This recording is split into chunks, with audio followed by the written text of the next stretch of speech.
Welcome to Mission Critical, Sale Leaseback Podcast by Ascension, the world's #1 sale leaseback show. We share the latest in sale leaseback advice from the best in the game to keep you at the cutting edge of the hottest emerging practices in corporate real estate. I'm your host, Tom Johnson. We talking sale leaseback. Yeah, you ready? Hello, everybody. This is Mission Critical, a podcast by Ascension. I'm Tom Johnson. Thank you for joining us today. Today, I'm here with Iani Alecsiu. Yanni, welcome to the show. Hi, thanks for having me. Great. So you are a principal and operating partner at Broadtree Partners, and that's an operationally focused lower middle market private equity firm that seeks to acquire middle market companies in the 1 to 10 million EBITDA range, where you guys can install your leadership and turn the company into something better than it is and really help grow and improve operations. So prior to Broadtree, you were a senior research associate on the #1 ranked equity research retail term at Moffett-Nathanson. And then I think for me, what resonates with me, you were a former D1 tennis player and national champion in Romania. So that's very cool. We need to get out there and play, especially since you're in prime tennis area. And it's prime Scottsdale, that's right. Yeah. And actually, I think I left out the most important part. You got your MBA from Harvard. Thank you. Yes. And your BA from another Ivy League school, which that is something that when I told Chelsea, the managing director of our firm, she was pumped to have you on because she was like, another kick-ass woman with, double Ivy League diplomas. She's like, Yanni rocks. Let's get her on the podcast and have fun. So welcome again. No, thank you. And I'm honored to be here. And you're just making me blush here. I'm trying to still make friends. So very cool. So why don't we start it off with you giving us a great description of who Broadtree Partners are, what you guys do, and then we'll get more granular with, your role within the firm. yeah, of course. So we like to not even think ourselves as a PE shop. We like to say that, look, we help small and medium-sized businesses and business owners achieve the growth that they have and the potential, but just a little bit faster and with fewer headaches, right? So when we buy a company, we only do majority acquisitions, but we don't come in and then just add the company to the portfolio and visit it once a quarter and cut the budget in half and fire half the people. And I feel that sadly, I have to say this because that's a little bit of the reputation that our industry gets. So when we buy a company, that's where the operator-centric model comes in. We have one of the operating partners, so it would be me or one of my colleagues. I would stop working for Broadtree and become a full-time employee of the company and really be part of the leadership team. And that would be my full-time job. So that's what I would be living and breathing for a few years. That makes sense. And looking at the team on your website, I think that's exactly what I saw as well. As you see the founders in the leadership group, and then it had 10 to 15 CEOs, which are the operational partners of all the various companies that you all have invested in. And then I saw yourself as well as I think 5 other operational partners that I guess candidly are waiting for the next opportunity to jump in and take the reins on a company and shoot for the moon, right? I know. Yeah, we're kind of the squad on the bench right now, waiting, but also actively searching out there. So I feel that, you make your own luck. So you kind of have to work for it. So, yeah. And so let's dive into that. But I do know that you guys just closed the money raising part on a big fund. I think it's your Broadtree Partners Fund 4. Correct. So yeah. What I want to say is you're not going to be sitting on the bench very long, right? Like you guys are ready to go as long as the opportunity presents itself, right? Yeah, exactly. And we have to be careful, right? And mindful and really diligence the opportunities that we invest in. But yes, we closed Fund 4. We already deployed the first 3 funds, which were great across 12 of our portfolios. This is actually our largest fund yet. So it's bigger than the first 3 combined, which I think is also just attests to the quality of investments that we made in the past. And yeah, we should have a runway for 8 to 10 more acquisitions out of this Fund 4. I was going to say it is a testament to how well the company has performed in the past because y'all closed a fund in what we think is about to be a recession. It just closed, I think the September. So yes. Where a lot of people are pulling back and just sitting in a cash position and waiting and seeing what's going to happen, you guys actually have people giving you money.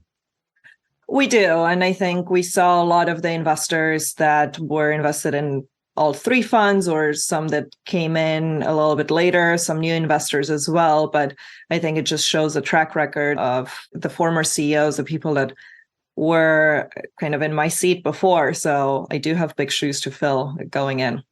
So if and look, we get this all the time in our side of the business because we're brokers and we're trying to sell the real estate component for, maybe an investment or a business that a private equity firm's involved in, or maybe it's just a family founder owned company that manufactured with something and we want to sell the real estate. And they're constantly asking us, well, why should we work with Ascension? And we've got all our great reasons, starting with Chelsea Mandel. But why would somebody work with these businesses? They're thinking of selling. Somebody's thinking of retiring, or, they don't want their employees to lose their jobs. They want to pass on the legacy that they've built. Why do they choose Broadtree versus maybe the 10 other firms that are lined up to try to buy the business? What distinguishes you guys?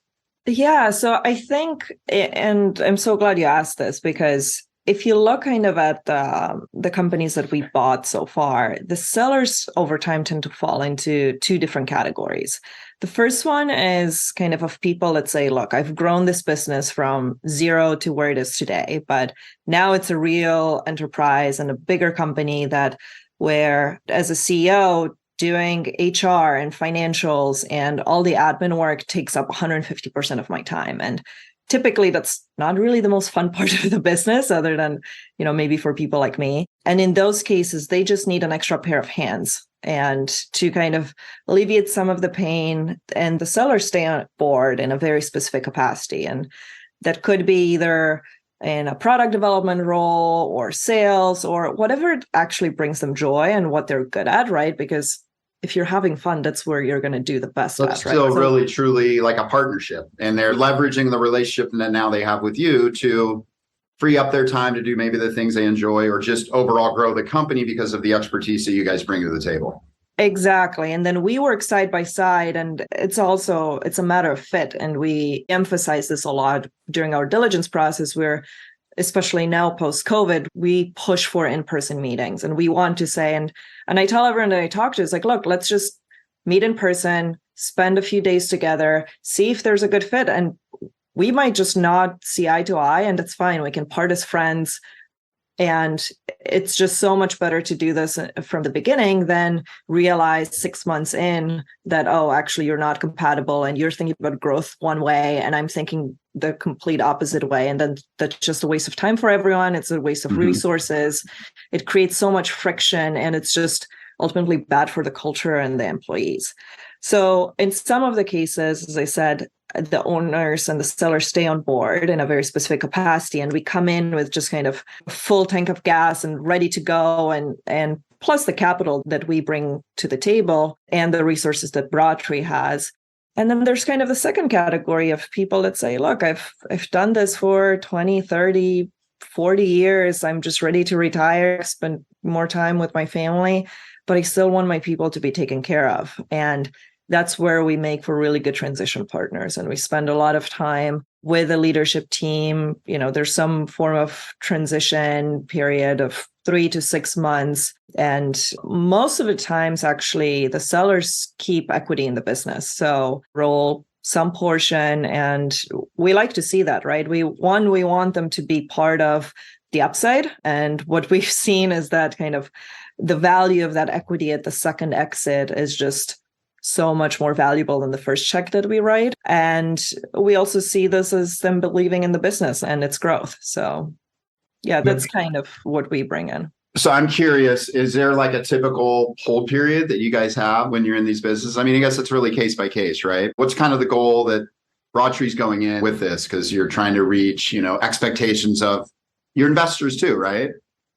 Yeah. So the nice thing about Broadtree is that we don't have a vintage in our fund. So yes, we model out 5 years of returns, the kind of typical private equity hold period, but we're pretty flexible. So, and to be specific, actually, an example of that, we had our first exit earlier this year. It was a company that we held for a year and a half, or less than that. Wow. And it obviously, we never planned to exit a year and a half in. It's just that the opportunity made sense for everyone, including the sellers, the original sellers that still had equity. Some of them were in the business, involved day to day, and that just made sense.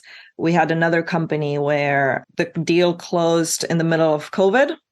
Obviously, access to capital and especially debt was a little bit tough. So the terms of the debt that we took on that business were not the most favorable.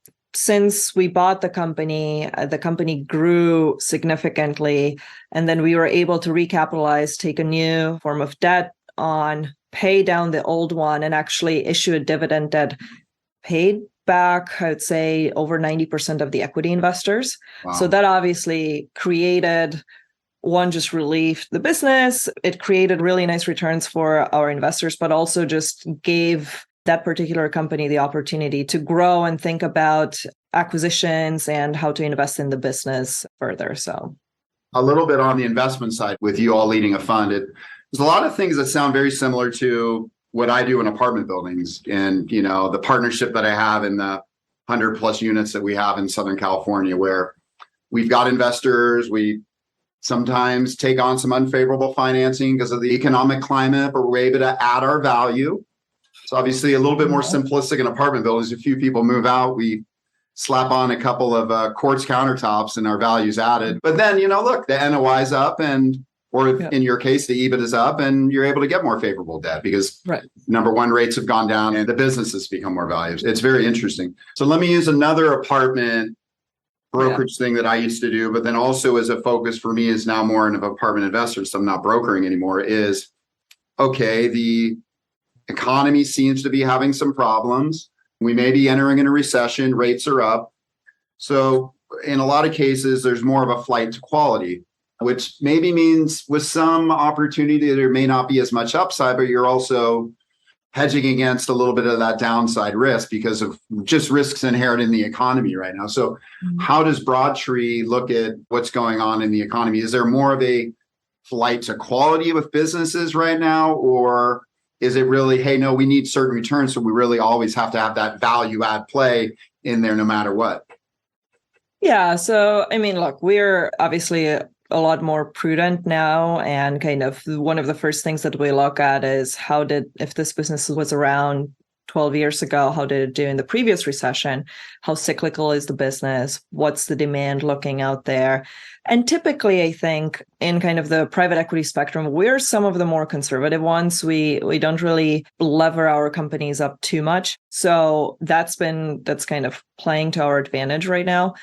I personally I'm probably one of the least alarmist people out there. And maybe that comes from my growing up on a trading floor. And I feel that there's so much noise out in the market. And I think just kind of looking at the bigger picture of things, it's just, yes, this is a recession. I don't think it's going to be as big as the last one. And I think it's going to be more of a growth recession, and there's going to be only part of the population that will be significantly affected. But if you look at kind of consumer demand, overall retail sales, employment numbers, those are still looking pretty healthy. That being said, it's not going to be a growth year going. It's just going to be kind of a steady, I think, 0% growth next year. And then inflation pressures are obviously what is hurting everyone right now. Yeah, but I agree with you. And it's just interesting. You all have so many, when you're looking at these businesses, there's so many factors to look into and variables as opposed to and I know it is a very simplistic apartment investments. Last week I did a podcast with a private equity group, and they were really tied in on the QSR space, the restaurant space. And it was interesting because then they were also tied in on a very small percentage to, they had kind of a venture capital fund, which invested in a lot of technology, apps, software that was then applicable to the restaurant space. So I thought it was very smart because they were able to tie in some of their investments that if one succeeded, it kind of helped all the other stuff they do. You guys seem to be tied into a lot more different industries. I think there's healthcare. I think there's manufacturing. I think there's like government or businesses or other type of businesses. So I'd love to hear kind of the run through some of the various businesses that you guys are involved in overall, and then maybe where you slide into your specialization and or your passion per se. Yeah, of course. So we are correct. It's just we have some focus on healthcare, a couple of GovCon businesses, more recently, more in the marketing space and an SEO reseller. But I think this kind of that's the beauty of this operator model, that we come in, and if you look at our roster, we all have such different backgrounds. We have engineers, former startup founders, people that operated businesses.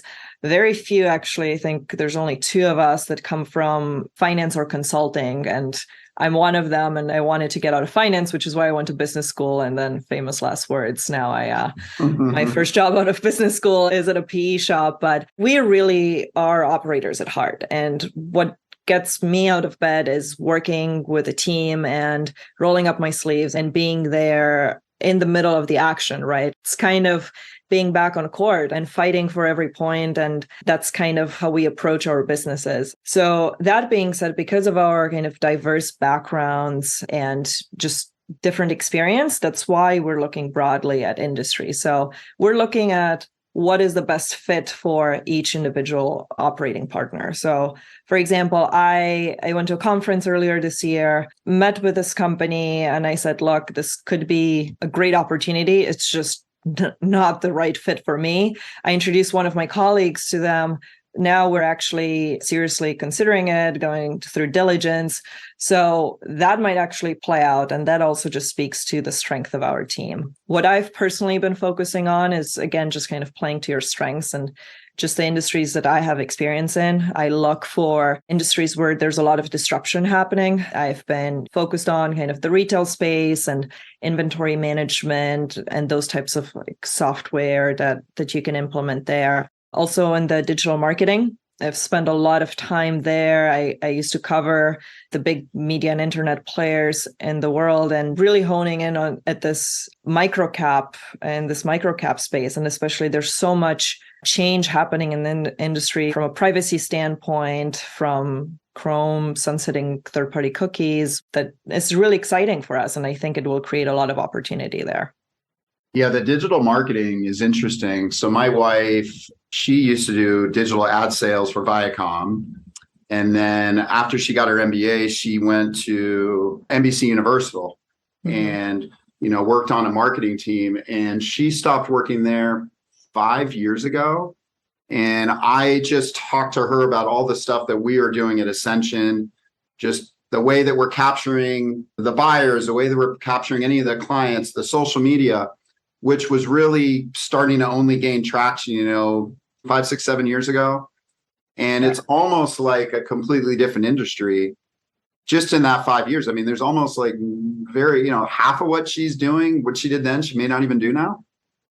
Right. And there's so much change. As you said, the landscape is so quickly changing from, I think 5 years ago, the newest, hottest thing was LinkedIn direct messaging and mail. Now nobody even opens those anymore, right? So you need to figure out, even a year ago, I think Facebook was still dominating the space, but with the iOS changes, we saw them last night report earnings and they're hurting. And just there's always just kind of also the change in demographic and where the new generation is moving to new platforms. Like first it was Snapchat, then TikTok, who knows? And we can have this podcast in 2-3 years and there's probably a new one that's dominating the space and where the ad dollars are shifting.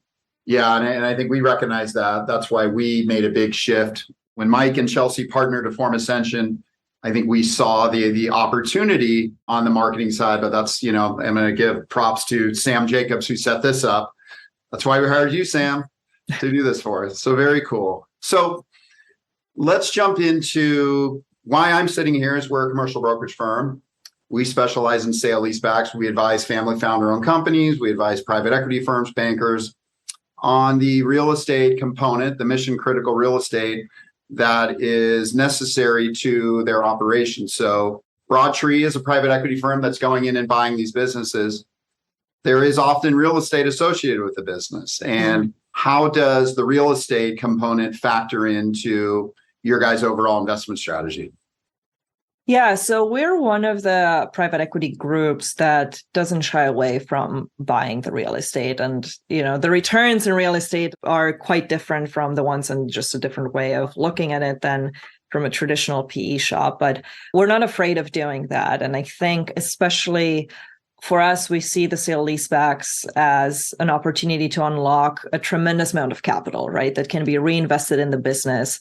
And I think especially in this microcap space, it's really an advantage because in a generational transfer that I talked about earlier, so much of the overall wealth of the family is just locked up in that real estate. And we understand that, right? And for sale leasebacks, we approach them two ways, right? If we deal with a company that owns its real estate, if we were to do a sale leaseback simultaneous to the close a transaction, that we can see this as that transaction really helping us fund the deal or bridge a gap with a business owner. In most cases, the sellers have a number in their head and they're usually right? Like it takes a little bit of back and forth, but they know what their business is worth. So if it takes a little bit more for us to put in money on the table, we would really seriously consider buying the business as well. So let's say we agree that the overall number should be, 20 million for the business plus the real estate.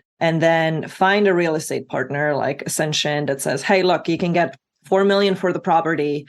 And there's someone we can trust and know that timing wise, it can work out well. Then all of a sudden, your entry multiple goes down from 5 times to 4 times, right? Because you're actually only raising and paying 16 million for that business. And if you're financing it on top of that, in many cases, it can be even less, right? And we've seen that with a lot of the family founder-owned businesses where they want to grow their operations, and we're like, hey, you do this simultaneous. It's almost like they're coming out of pocket nothing. Exactly. Right? So we see that. And then similarly, if we do a sale leaseback later on, just because maybe timing or whatever happened, we didn't do it in the beginning, we see it as just an opportunity for us to either delever or dividend out or build a new plant, reinvest in the business, hire more people, whatever it is to really help the business continue to grow. So yeah, we really like these opportunities, and that's why we're here, I guess. I think, to that second point, sometimes the real estate is not worth as much now as it will be worth in a year or two once you get that business really burning and churning, right? Sometimes it does make sense to hold it, get the business, the site level financials, if they got multiple sites, get those up. And then it can be a lot more fruitful. So very cool. How do you all deal with, and look, I think this is common with on the business side and the real estate side, and then more so curiosity. So somebody's like really emotionally tied to the real estate or really emotionally tied to the business, but how do you get them over that hump?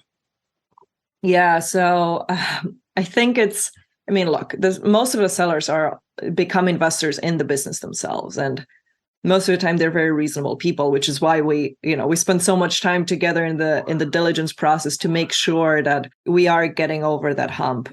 But I think, look, there are places where, let's say we would own the property and we don't see it making sense for us to do a sale leaseback. And that's usually where you'd see more of the emotional attachment if it's state-of-the-art facility or something that would really disrupt the business if we had to move. So we wouldn't consider it. And I think that's where the emotional attachment would come in. But I think most of it and the battle that we kind of have to win is at the sale of the business, because I think the 3 biggest conscious life decisions that happen in someone's life are when they get married, when they have kids, and when they sell their business, right? So we've already dealt with a lot of that emotional roller coaster during the initial transaction. So usually the real estate part is a much smaller bump for us and a more rational conversation than the first one. Yeah, that makes sense. And then you also just highlighted the fact that I've only got one major life thing to look ahead to. In my life, I've already married, I already have kids. So now I guess for me, it's retirement, right? I don't have the business. Maybe I'll get a business, but that's a little depressing. But no, I'm joking. Yeah. So let's wrap up with what are you most excited about, I guess, moving forward through the rest of this year and in 2023, both personally and hey, maybe it's I'm just excited that I'm going on a vacation soon, or maybe it's I'm excited about something in the industry. What are you most personally or professionally looking forward to in the next, 12 to 15 months? Yeah, for the next, I think, 12 months, it's going to be really interesting, right? We talked about this recession. I think that creates a lot of opportunity for us to come in and really help businesses, partner with them and say, look, you may be exhausted. This is not the easiest time. And I didn't want to maybe I sounded a little cavalier earlier when I talked about the recession and what's happening. It's not going to be easy for a lot of business owners, but that's what I'm really excited about. I think this could be a really good opportunity for us to find someone that would want to partner with us and with me, and that we can really create a good plan working together. Personally, honestly, I'm just hoping for a little less global warming and a little more snow. I'm a pretty big skier. So yeah, pretty excited about this winter, and the seasons are changing, and hoping to get out on the slopes a few times. So I have a few trips in mind that I want to do this year, but we'll see if they actually happen. Yeah, I love skiing too. So to your first point, that actually refreshed my recollection when I had that brain fart earlier. I agree with you. I think when the economy is in flux, or when there's uncertainty, is when there's the biggest opportunity. Right. So whether that means for new opportunities to buy new businesses, or maybe Broadtree's currently working with some businesses and it's like, wow, we can really get some market share here, because I think some people are going to close down their doors, right? And so I would agree with him that. To your second point, I love skiing, and that's one of my regrets about moving away from LA. Is LA, there was a mountain that was Mount Baldy that was an hour and a half away from downtown LA. So you could go there very quickly if conditions were right. It was only 5 days out of the year or something like that. But I love to go to Tahoe or Mammoth or Park City, places like that. What's your favorite spot to ski?